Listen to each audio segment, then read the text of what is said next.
जय हिंद, जय भारत। साथियों भी मैंने एक वीडियो बनाया था कि आपने अपनी जमीन, घर, कोई प्रॉपर्टी अगर गिरवी रखी है, मॉर्गेज रखी है और आपने लोन लिया है तो आपको नोटिस आ सकते हैं। आपका अकाउंट एनपीए होने के बाद क्या क्या करना है, कैसे करना है कि एनपीए ना हो, वो मैंने वीडियो में बताया था। तो उसमें लोगों ने कहा सर सरफेसी एक्ट में 13(2) का नोटिस आ गया है, अब क्या करना है। मैंने उसमें बताया था वैसे तो कोशिश ये करनी है एनपीए ना हो आपका अकाउंट, क्योंकि एनपीए होने के बाद ही सरफेसी एक्ट लागू होता है। एनपीए तब होता है जब 90 दिन तक आप उसमें पेमेंट नहीं डालते हैं। आपकी 90 दिन तक यानी लगातार 90 दिन तक बाउंसिंग रहती है, या टोटल फाइनेंशियल ईयर में 90 दिन तक आपने उस अकाउंट में ट्रांजेक्शन नहीं किया होता। अगर ऐसी स्थिति बनती है तो बैंक से बात कर लें। फिर भी मान लीजिए सब कुछ हो गया, आपको ध्यान नहीं रहा या जो भी रहा, आपकी स्थिति खराब हुई, आपने बैंक से बात नहीं की, अब आपका अकाउंट एनपीए हो गया, सरफेसी एक्ट में नोटिस आ गया 13(2) का। ये पहला नोटिस आता है सरफेसी एक्ट में। इसमें क्या होता है, इसमें बताया जाता है कि आपका इतना बकाया है और ये पैसा आपने जमा कराना है, वरना हम आगे इनिशिएट करेंगे लीगल कार्रवाई को।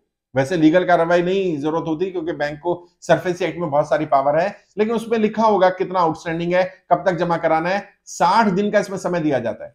60 डेज के अंदर अंदर या तो आप वो आउटस्टैंडिंग जमा कराएंगे, या आप जवाब देंगे, या आप अपना जो भी एक्शन लेना चाहें आप अपनी तरफ से एक्शन ले सकते हैं।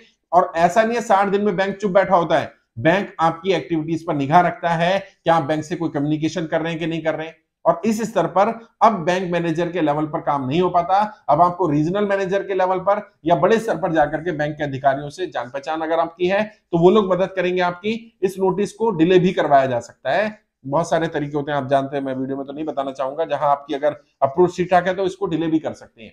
ये नोटिस लेट आता है, एनपीए हो जाने के बाद कई बार 6 महीने के बाद साल भर हो जाता है, तब 13(2) का नोटिस आता है। लेकिन अगर जब नोटिस आ गया है तो 60 दिन का समय आपके पास, और इस 60 दिन में भी बैंक कोशिश करता है आप 90 दिन में के बाद आपको अगला नोटिस दे। कई बार बैंक 120 दिन ले जाता है, कई बार बैंक यहाँ पर भी 1 साल तक का भी समय कई बार देखा मैंने। 13(2) के नोटिस के बाद 1 साल तक बैंक ने इनिशिएट नहीं किया। वो अलग अलग तरीके से जो मैंने बताया कि लोग अपने लेवल पर बात कर लेते हैं, और बड़े स्तर पर जब बात हो जाती है तो नोटिस को दबाया भी जा सकता है।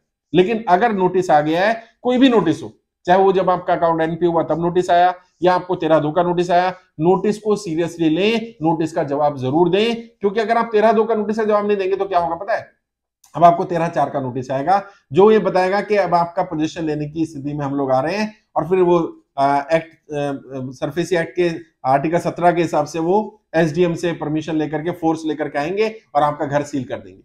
तो बेहतर है कि 13(4) का नोटिस ना आए। जब आपको 13(2) का नोटिस मिला तभी इसको सेटल करने की कोशिश करिए, अकाउंट को नॉन एनपीए बनाने की कोशिश करिए, कहीं से भी व्यवस्था करके इसको बैंक को सेटल करने की कोशिश करिए, वरना बैंक के पास बहुत ज्यादा अधिकार है। सरफेसी एक्ट का अगर 13(2) का नोटिस आ गया है तो उसका जवाब जरूर देना है, भागना नहीं है। मैं बार बार कह रहा हूं, किसी भी नोटिस का जवाब जरूर दें। यदि आप भागते हैं, जवाब नहीं देते हैं, तो बैंक को नहीं मालूम है कि आपकी स्थिति जेन्युइन है या नहीं है। बैंक ये मानेगा आप डिफॉल्टर हैं, आप विलफुल डिफॉल्टर हैं, आप जानबूझ करके बैंक के साथ चीटिंग कर रहे थे, या आपने जानबूझ करके अपनी ईएमआई पे नहीं करी है, बैंक का लोन नहीं दे रहे। अब बैंक आगे के एक्शन लेने के लिए स्वतंत्र रहेगा।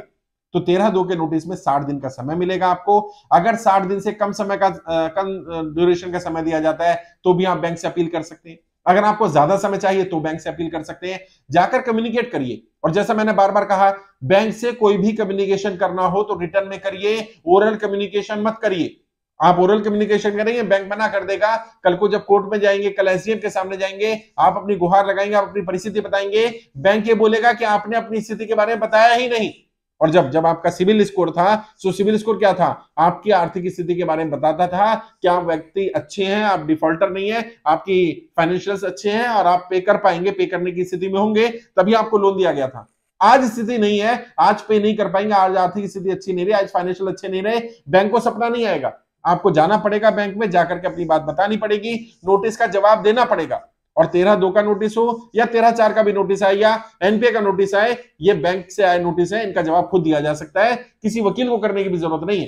फिर भी अगर आपकी नोन में कोई वकील हो, कोई ऐसा नोन एडवोकेट हो जो आपको सही सलाह दे सके, तो आप उसके थ्रू भी जा सकते हैं। लेकिन जवाब जरूर दें, भागना नहीं है, वरना आपकी प्रॉपर्टी जा सकती है। 13(2) का नोटिस जो है वो खतरे की घंटी है साहब।